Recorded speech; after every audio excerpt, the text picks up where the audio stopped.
Our allies take the fight to ISIS. The threat here at home continues to intensify. ABC's Pierre Thomas has more on that in his exclusive interview with Attorney General Loretta Lynch. It's as serious, if not more serious, a threat than Al-Qaeda. Loretta Lynch, the nation's new Attorney General, is talking about ISIS, the threat that's front and center, staring her in the face as she arrives at the Justice Department every morning. This day, it's 7:15. The threat from ISIS now a clear and present danger.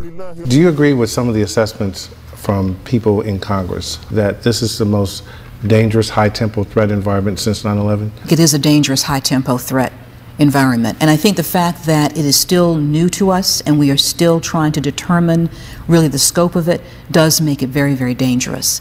Lynch suggested ISIS is a group rewriting the book on terror tactics, using an unprecedented social media campaign, urging young followers worldwide and here at home to kill. They've got over 20,000 English language Twitter followers. ISIS focuses on getting individuals to commit acts of violence in their name, which they will then take credit for. This is a different model from other terrorist groups. Often no funding, no training, just do it. And there's evidence the ISIS plan is working.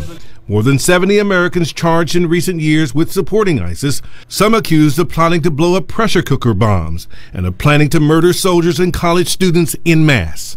Does that make the threat more imminent? I think that it makes it harder to predict.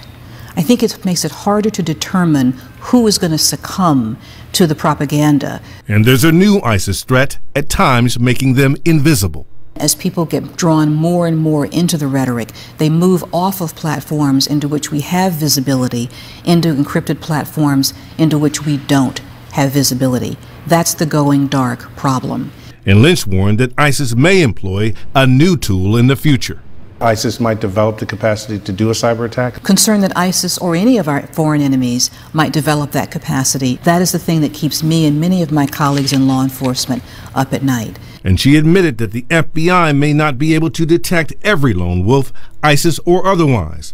Case in point, the Chattanooga shooter who killed 5 military personnel. I think that the fact that he was not on law enforcement's radar illustrates the concern that we have of individuals who are outside the mainstream yet tap into these strands of thought or schools of thought that lead them to violence. Each hour, every day, the Attorney General at the heart of an epic fight with lives literally hanging in the balance.